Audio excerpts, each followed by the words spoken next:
बेटी, कल तेरी विदाई है। कल तू पराई हो जाएगी।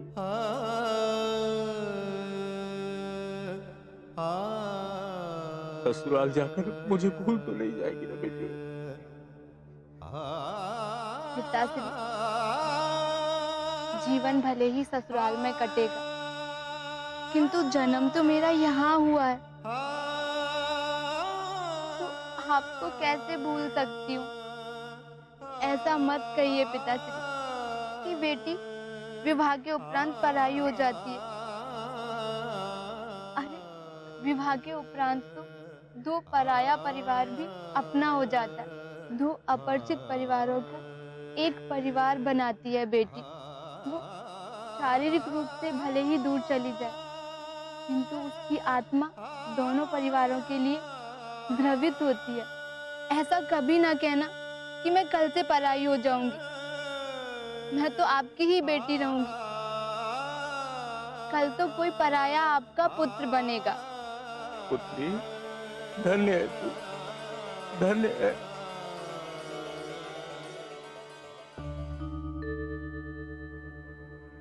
माते,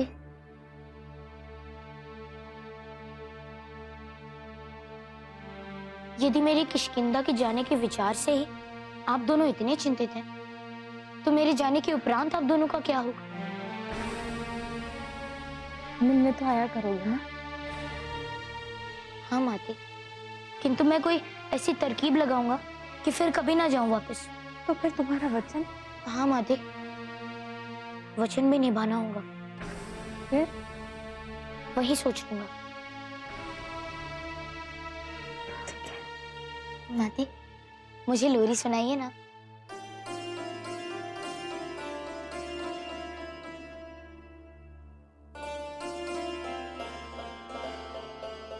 हसित गिरि समं स्यात् तच्चलं सिन्धु पात्रे।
अरे वो ये देखो हनुमान।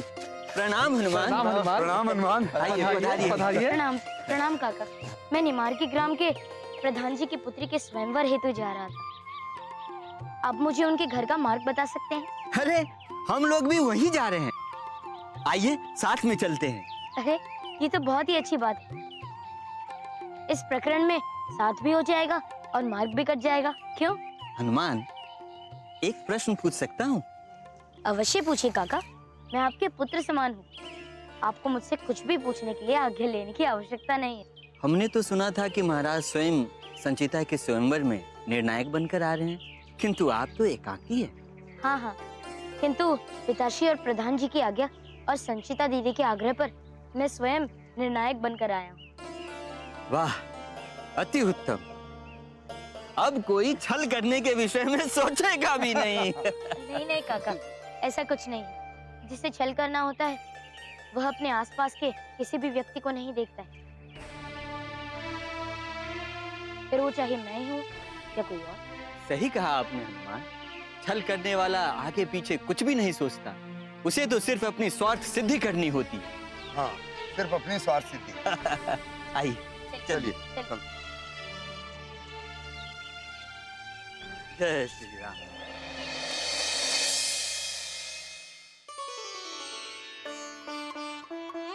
भैया, भैया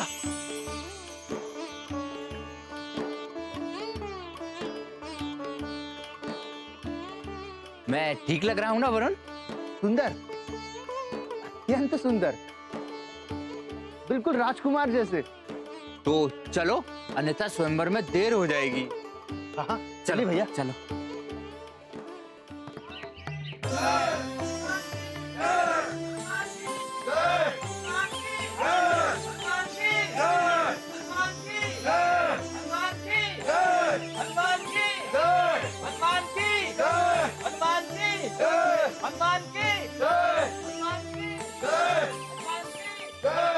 पधारिए हनुमान, पधारिए।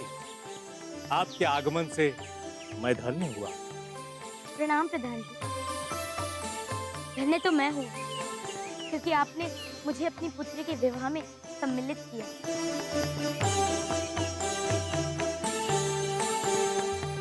धन्यवाद हनुमान, आप हमारे निवेदन पर यहाँ पधारे। मुझे तो आना ही था दीदी, किंतु मैं अति प्रसन्न इसलिए हूँ क्योंकि आपके पिता ने आपको अपने वर चुनने का अवसर दिया।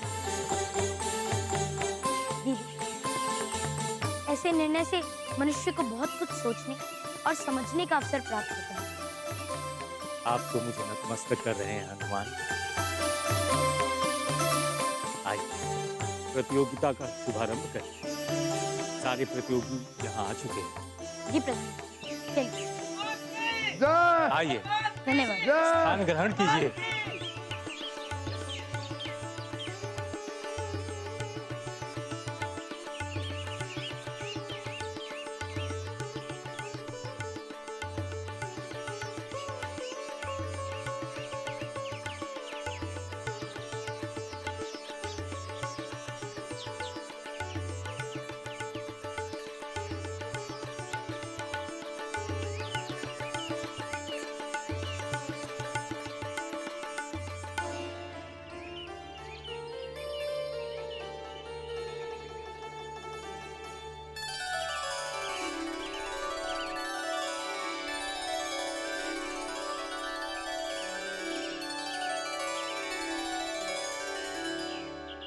आज के इस शुभ अवसर पर सुमेरु के 7 गांवों से 5 प्रतियोगी हमारी पुत्री के स्वयंवर में भाग लेने के लिए यहां पधारे हैं। मैं उनका बहुत आभारी हूं। कुंजरी ग्राम के प्रतियोगी हैं विक्रम, मृणाली ग्राम से आए प्रतिभागी हैं धरती डोल प्रसाद,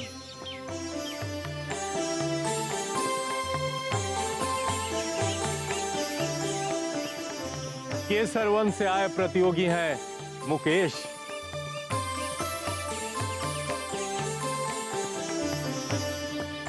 मोहकपुर से पधारे हैं संजय,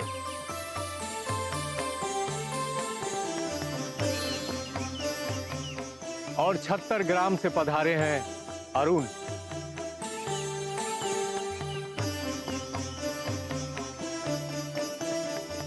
और शेष बचे 2 ग्रामों में से विवाह योग्य पुरुष न मिलने के कारण केवल दर्शक ही पधारे हैं। यहां इस स्वयंवर में आप सभी का स्वागत है, किंतु मैं एक और चुनाव चाहता हूं। यदि यहां पधारे हुए दर्शकों में से कोई भी पुरुष अपने आप को इतना कुशल और साहसी मानता है जो यहां होने वाली प्रतियोगिता में भाग लेने वाले प्रतिभागी का सामना कर सके, वो भी इस प्रतियोगिता में भाग ले सकता है।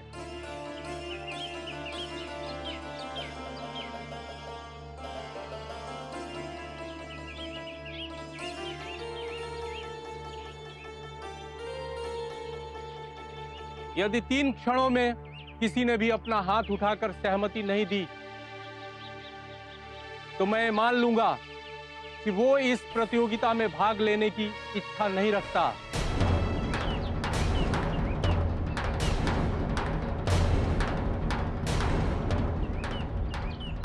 एक कम,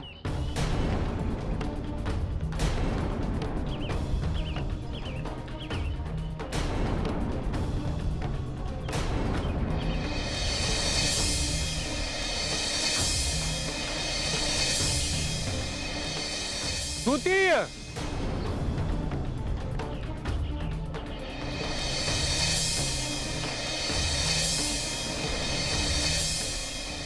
और मैं हूं।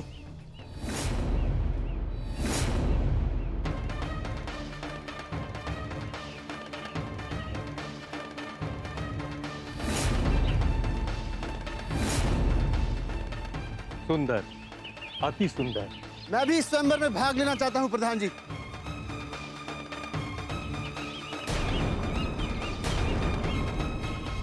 मैं भी छत्रग्राम से हूं और मेरा नाम वरुण लाल।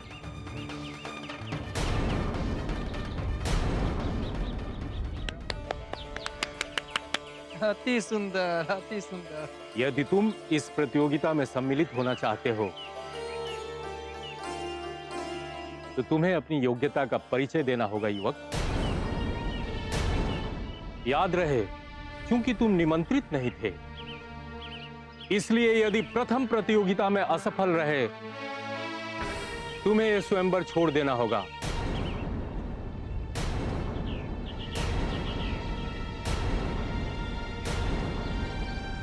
बोलो, स्वीकार है? जी प्रधान जी, स्वीकार है।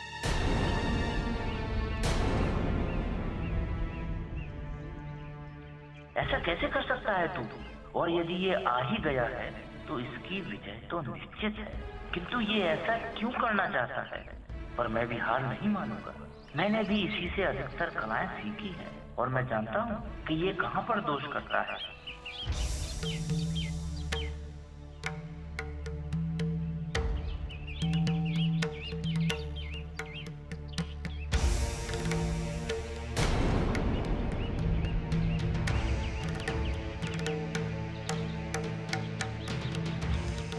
उससे मैंने ये आशा नहीं की थी बंधु। यदि तुझे प्रतियोगिता में आना है तो मुझसे बोला क्यों नहीं? भैया, आप मुझ पर संदेह कर रहे हैं? मैं तो इस प्रतियोगिता में आपके लिए खड़ा हुआ हूं। ये तो भैया आप ही जानते हैं कि सारे प्रतियोगिताओं में सबको परास्त करने में मैं सक्षम हूं। और आप भी सिद्धस्त हैं। तो जब अंतिम चरण की प्रतियोगिता होगी तो उसमें सबसे अधिक अंक किसके होंगे? आपके और मेरे। और तब मैं अंतिम चरण में आपसे जानबूझकर हार जाऊंगा भैया, और तब आप विजयी हो जाएंगे। भैया आप ही जानते हैं कि सारे प्रतियोगिताओं में सबको परास्त करने में मैं सक्षम हूं। और आप भी सिद्धस्त हैं। तो जब अंतिम चरण की प्रतियोगिता होगी तो उसमें सबसे अधिक अंक किसके होंगे? आपके और मेरे। और तब मैं अंतिम चरण में आपसे जानबूझकर हार जाऊंगा भैया, और तब आप विजयी हो जाएंगे। तो यह योजना थी तेरी? मुझे तो लगा। भाई, मुझे क्षमा कर देना। भैया, बड़े छोटों को आशीष देते हैं, क्षमा नहीं मांगते। आप मुझे आशीष दीजिए कि मैं विजयी होता रहूं। मेरा आशीष और मेरा साथ सदैव तेरे साथ है वरुण। ये प्रतियोगिता आरंभ होने से पूर्व प्रतियोगियों को अगर कुछ कहना है तो कह सकते हैं।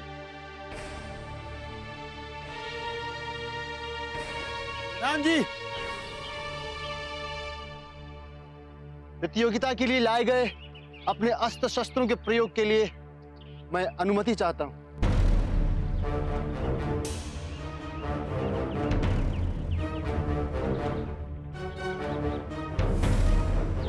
आज्ञा है। धन्यवाद प्रधान जी।